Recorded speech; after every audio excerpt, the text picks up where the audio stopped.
오늘은 언론과 방송사에서 계속적으로 뜨거운 감자가 되고 있는 손석희 사건에 대해서 알아보자 합니다. 저희 방송사의 그 단골이신 한기혁 박사님 나오셨습니다. 안녕하십니까? 황 박사님. 예. 그 손석희 사건에 대해서 한번 설명 자세히 좀 해주십시오.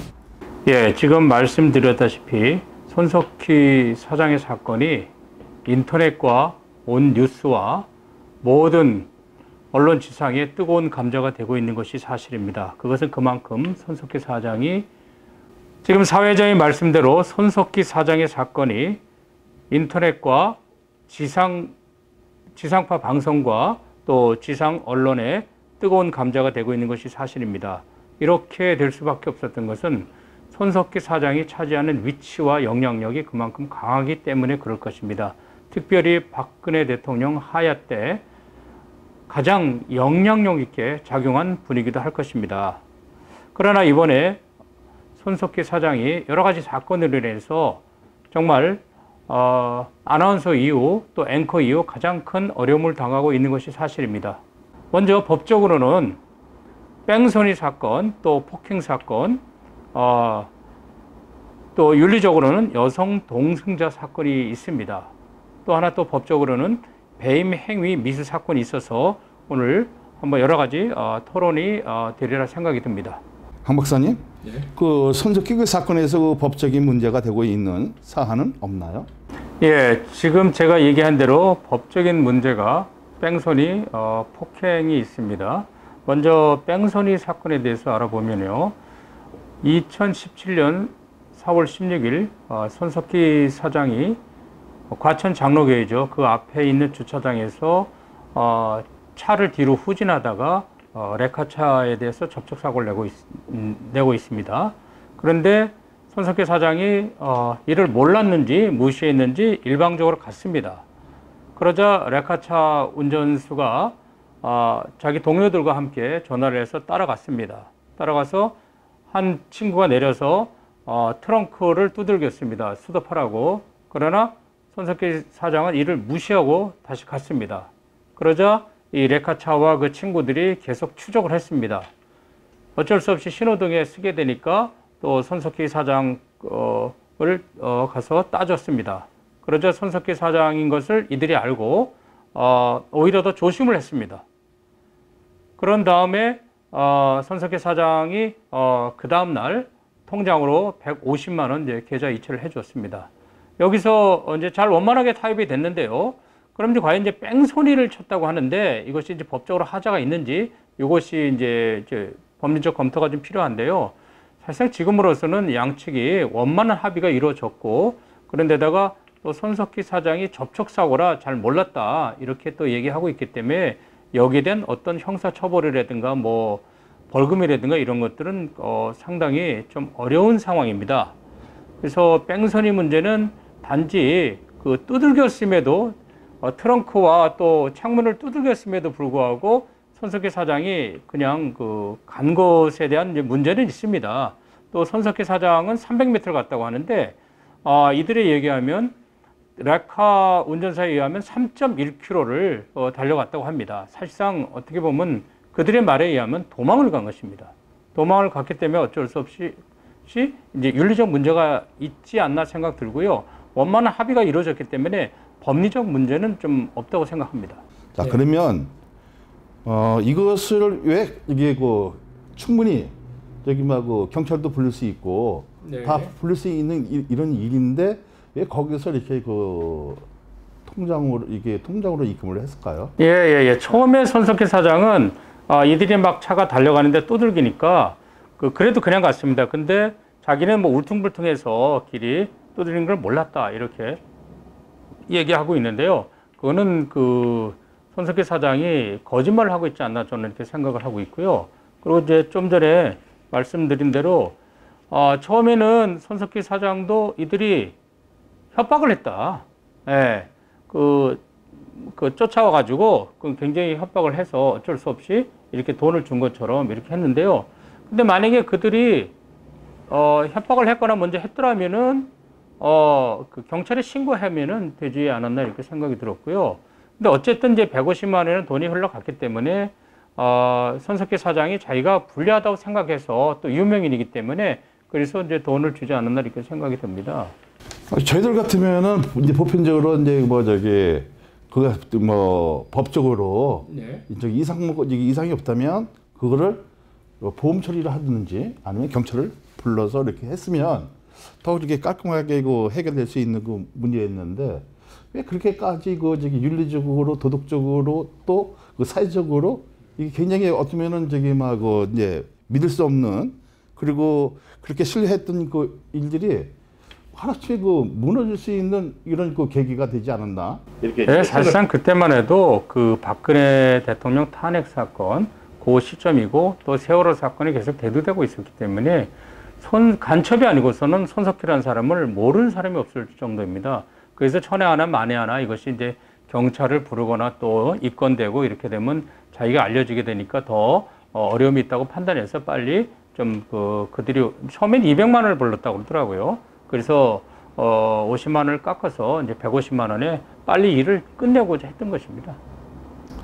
차라리 이제 좀 자기의 그 이름에 약간 이렇게 그 어떤 그 명예적으로 네. 조금 이게 손실을 본다 할지라도 사회적인 그 법적인 그 윤리적인 것을 다 합할 수 있는 그 법적인 일을 가지고 했으면 뭐 지금 이렇게 이런 일들이 일어나지 않았을까 이렇게 이제 생각이 되어지고요. 예, 자, 황 박사님. 예, 예. 그 사실 이번 사건에서 그 윤리적인 문제가 더 그 심각한 것으로 이제 보이는데요.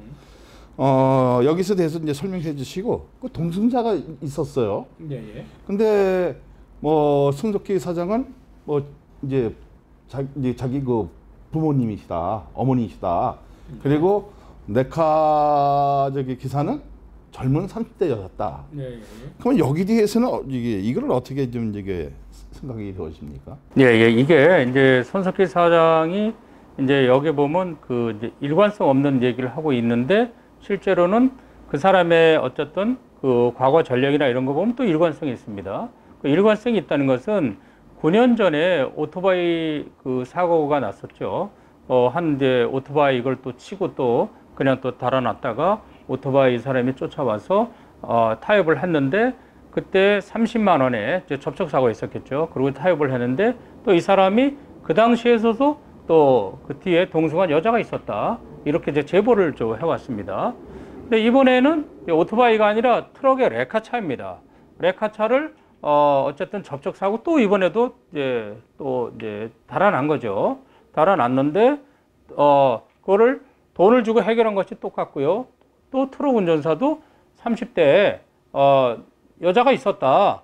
공통적으로 얘기하고 있습니다. 그러니까 손석희 사장의 그러한 관행은 항상 이렇게 접촉 사고를 내고 바로 원만하게 해결을 하지 않고 이제 도망을 가는 거죠. 그리고 항상 도망을 갈 때 그 옆에 그들의 의견에 의하면은 여성이 그 동승자 여성이 있었다는 걸 이렇게 얘기하고 있습니다.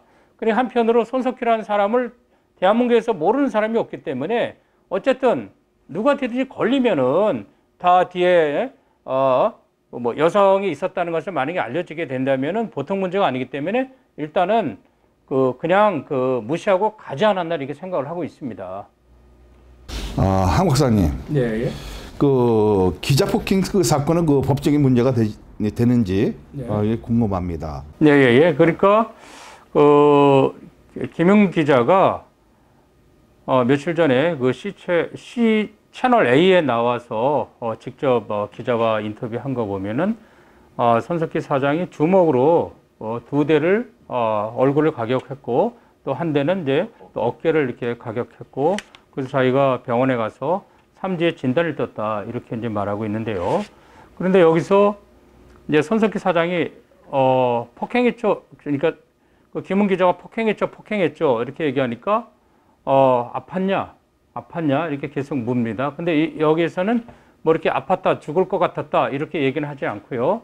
어쨌든 폭행했다는 진술을 계속 끌어내기를 원했던 것 같아요. 이제 녹취를 하면서 그런데 이제 손석희 사장은 만약에 아팠다면 이제 폭행이라고 생각하고 있고요. 이 김은 기자는 아프지 않더라도 어쨌든 내 몸에 손을 댄 것만 해도 쉽게 말하면 유형력을 행사한 것만 해도 폭행이다 이렇게 이제 보고 있는데요. 그러면 이제 여기에 대해서 대법원 판례가 있습니다. 대법원 판례가 여기서 폭행에 대해서 얘기하고 있는데요. 어떻게 되어 있냐면 형법 제260조에 규정된 폭행죄는 사람의 신체에 대한 유형력의 행사를 가리킨다. 그 유형력의 행사는 신체에 고통을 주는 물리적인 작용을 의미한다. 그래서 신체의 청각기관을 자극하는 음향 이런 것도 유형력 행사 즉 폭행일 수 있다는 거죠. 쉽게 말하면 사람을 정말 기분 나쁘게 하거나 그 사람에 대해서 데미지를 주기 위해서 귀에다 대고 고성을 지르거나 이런 것도 폭행일 수가 있다. 이렇게 보고 있고요. 거기에 대해서 폭행 이제 예로서 지난번에 대한항공 사건이죠. 물컵을 던지거나 그 사람한테 정말 압박을 하거나 그리고 고성방가를 하거나 이런 것도 다 폭행의 유형에 들어가고 있습니다. 그래서 이제 김웅 기자가 말한 대로 어쨌든 약하게 때리든 세게 때리든 자기의 몸에 자기가 원하지 않는 상태에서 자기의 몸에 누군가가 유형력을 가했다면 이걸 폭행이라고 보고 있는 거죠. 그리고 이 면에 있어서는 손석희 사장이 자기가 몸에 손을 댄 걸 인정하고 있습니다. 인정을 하고 있기 때문에 이거는 100% 벌금이 나옵니다. 그런 손석희 사장이 벌금을 낼 수밖에 없을 것입니다. 근데 가감하게 이제 김행 김 기자를 네. 이제 그 회사에다가 이제 쓰려고 했어요. 그리고 엄청난 돈도 이제 제시한 것 같은데 여기 대해서는 좀 어떻게 생각합니까? 예, 이제 손석희 사장이 폭행을 하지 않았더라면은 그 기자를 회유하거나 이거를 무마할 이유가 없었습니다. 본인이 폭행을 했기 때문에 그렇게 계속 회유를 하고 있죠. 그런데 거기 김웅 기자의 말에 의하면은 손석희 사장을 만났죠. 그리고 자기가 더 이상 할 얘기 없다. 나한테 사과하십시오. 계속 사과하지 않고 하니까 이제 집으로 가려고 하는데 계속 일어나려고 하는데 3번이나 손석희 사장이 안 쳤거든요. 그리고 또 가방도 이제 못 가져가게 했고요. 이런 거 봤을 때 본인이 폭행을 했기 때문에 그것이 잘못됐다고 판단하고 또 하나는 천에 하나 만에 하나 그 동승자의 여성 문제 이런 거라든가 또 뺑소니 차량의 그 문거를 계속 기사화할까 봐 계속 여러 가지 이제 그걸 이제 사탕 발림식으로 몇 개를 이제 제시를 하죠. 이제 첫 번째가 그러면은 탐사 기자가 되게 해주겠다. 그리고 두 번째는 손석희 뉴스프링의 작가가 되게 해주겠다. 세 번째는 그 어떤 용역 사업이죠. 2년 동안 매달 1,000만 원씩 되는 수입, 즉 2억 4천만 원에 어쨌든 이익이 있게끔 한번 계약을 맺겠다. 네, 이렇게 했죠. 그런데 이제 이렇게 했는데 이제 문제가 있습니다. 이렇게 김웅 기자 얘기 들어보면은 근데 뭐 3가지 이렇게 해준다고 그러는데 계약서를 안 쓰는 거예요. 계약서를 안 쓰고 계속 다시 말해 립 서비스만 하기 때문에 이 사람이 신뢰를 하지 못했다고 얘기를 하더라고요. 황 박사님. 예. 배임 행위 미스 사건이 있어요. 예. 여기에 대해서는 좀 어떻게 생각하십니까? 예. 제가 좀 전에 말한 대로 어쨌든 이 김웅 기자의 회사가 있습니다. 이제 회사가 이제 아마 좀 어려웠었는지 매달 1,000만 원씩 2년 동안 2억 4천만 원의 수익을 갖게끔 해주겠다. 그런데 이제 여기에 대해서 이제 그런 그 변호사들이나 또 법조인들의 논란이 굉장히 있습니다. 이것이 손석희 사장 개인의 돈이면 모르지만 회사 돈이기 때문에 회사 돈을 이 사람한테 회사의 허락도 없이 주겠다. 이렇게 되면은 주면은 이제 배임 행위가 되는데 만약에 주지 않았고 그러면 이제 미수에 그친다는 거죠. 배임 행위 미수. 예. 회사에서 충분히 얘기가 됐는지 안 됐는지 모르는 상태에서 일방적으로 그렇게 되면 미수가 되지 않겠느냐. 예, 이런 얘기가 있는데 실제로 이게 배임 행위가 미수가 됐는지 단지 언어에 불과했는지 그거는 조금 법적 처벌받기는 어렵지 않나 이렇게 생각을 하고 있습니다. 그러니까 그 판단은 이제 법에서 이제 할 것 같잖아요. 예. 자, 그러면 황 박사님. 예. 교계 기자로서 손석희 사장과 JTBC 뉴스의 보도 방식에 대한 문제점도 지적해 주십시오. 명성교회 사건은 제가 누누이 얘기했지만은 교단 헌법 2조에 입각해서 교회의 자유, 또 공동회에서의 결의권, 또 선거권, 피선거권 이런 데 입각해서 교인들이 민주적인 절차에 따라서 3분의 2 이상에서 자신들의 후임자를 선출했습니다. 그런데 지난번에도 JTBC 손석희 사장은 보도할 때 민주적인 절차에 대해서 전혀 보도하지 않고, 다시 말하면 명성교회가 준수한 법적인 절차를 전혀 보도하지 않고 마치 아버지가 아들을 임명한 것처럼 윤리적인 그 접근만 했습니다. 이런 것들은 굉장히 좀 하자가 있지 않나 생각이 들고요. 왜냐하면 명성교회가 교단 헌법과 어떤 사회법에 입각한 민주적인 절차를 통해서 했는데, 그런 것만 제대로 이렇게 방영을 했었어도 명성교회가 이렇게 타격을 받지 않는데, 마치 교단 헌법위원회에서 위원으로 판단된 그 소위 28조 6강 세습 방지법을 마치 어겨서 한 것처럼 이렇게 계속 보도를 했는데요. 실제로 그것도 세습 방지법을 어겼다면 명성교회가 어긴 것이 아니라 서울 동남노회가 어겼겠죠. 그리고 서울 동남노회는 하자가 없는 게 총회 헌법위원회 해석 갖고서 단지 헌법 판단하면 지체 없이 시행하라는 규절에 따라서 또 그들은 그냥 지체 없이 시행했을 뿐이고요. 그리고 총회 지난번에 재판국에서도 명성교회는 또 승소를 했습니다. 그렇기 때문에 명성교회는 일반 민법이나 또 어떤 형법이나 교회법에서는 하자가 없는데, 단지 아버지를 이어서 아들이 승계한다는 이유 때문에 엄청난 사회적 여론의 질타를 받았습니다. 여기서 손석희 사장이 조금 더 법적인 의식이 있었더라면은 명성교회가 민주적인 절차를 통해서 사실상 합법적으로 후임자를 선택해서 하자가 없다, 이런 면들도 좀 방영을 해줬어야 되지 않나. 왜냐하면 지금 우리나라 헌법에도 대한민국은 민주공화국이다.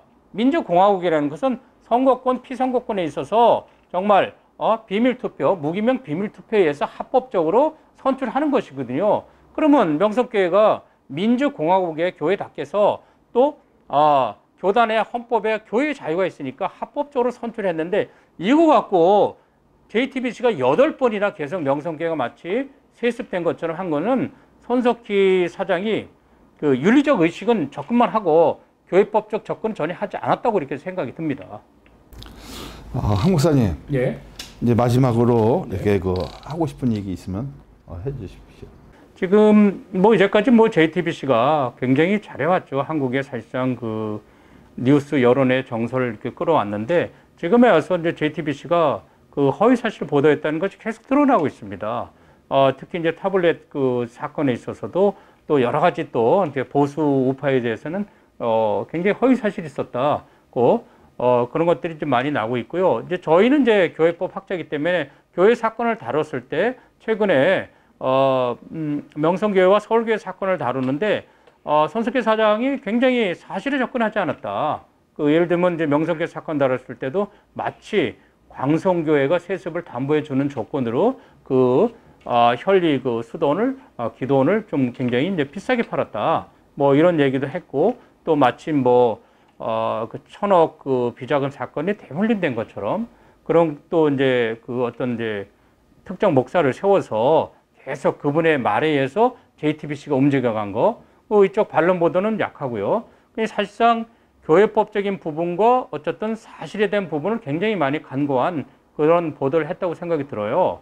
그래서 이번에 손석희 사장이 이제는 본인이 어쨌든 많은 청중들과 국민들로부터 본인이 어쨌든 사실과 증거에 의한 법적인 처벌을 받을 수밖에 없는 또 그런 상태가 됐고요. 또 더 나아가서 한국 교회에 대해서 윤리적 문제를 갖고서 접근을 했지만, 이제는 본인이 한국 교회나 다른 일반 그동안 어려움을 당했던 많은 국민들로부터 또 이제 윤리적 데미지를 받을 수밖에 없는 그런 상황이 있습니다. 이제는 손석희 사장도 본인이 많은 국민들이 윤리적 접근하고 법리적 접근을 한다는 것을 알아야 되지 않나 이렇게 생각이 들고 있습니다. 그러니까 그 반론을 주기 위해서는 정확한 팩트를 가지고 균형 있게 줘야 되는데 저기 윤리적인 면을 부각시키면서 그 균형이 깨지게 한 이런 그 아픔, 상처 이런 건 다시는 이제 그 언론으로서는 그 이제 해서는 이제 안 되겠죠. 손석희 사장 페이스북에 들어가게 되면 그 전면에 사진이 있습니다. 그 뉴스는 진실입니다. 이제는 이러한 진실을 본인한테 이제 적용을 시킬 때가 오지 않나 생각이 듭니다. 본인이 진실대로 옆자리에 여자가 동승자가 있었는지, 만약에 이제 없었다면은 거기에 대한 입증을 본인이 한다고 했으니까 본인이 해야 되고, 그리고 왜 그 3.1km까지 정말 도망을 쳤는지, 뭐가 캥겨서 도망을 쳤는지, 정말 150만 원이 없어서 도망을 쳤는지, 여기에 대해서 본인이 좀 해명을 할 필요가 있고요. 그리고 한국 교회에 대해서 다룰 때 무조건 교회에 대해서 안티 감정만 갖고 하지 말고, 그거를 만약에 당하면은 그들의 아픔이라든가 그런 것도 생각해야 되고, 보다 사실과 어떤 증거에 입각해서 이걸 해야지, 그리고 일방적으로 한국 교회 네거티브한 사람들만 초청해서 방송국에 초청하다가 그렇게 하는 것도 이제는 JTBC가 바꿔야 되지 않나 이렇게 생각이 들고 있습니다. 손석희 사장의 이 형사처벌 문제에 대해서 한번 법리적으로 하면요, 제가 최근에 어떤 기자가 저의 의사 상관없이 계속 사진을 찍으려고 했습니다. 그래서 제가 그 사진기를 뺏었습니다. 뺏어가지고 엘리베이터 타고 내려서 줬습니다. 그래서 이제 구형을 검사가 50만 원을 했습니다. 근데 판사가 손목 비튼 것은 이제 인정할 수 없다. 예. 그래서 그 대신 제가 그 머리로 이렇게 박치기를 하려고 했었다. 절대 그러니까 폰만 잡은 겁니다. 이런데도 10만 원을 벌금을 때렸습니다.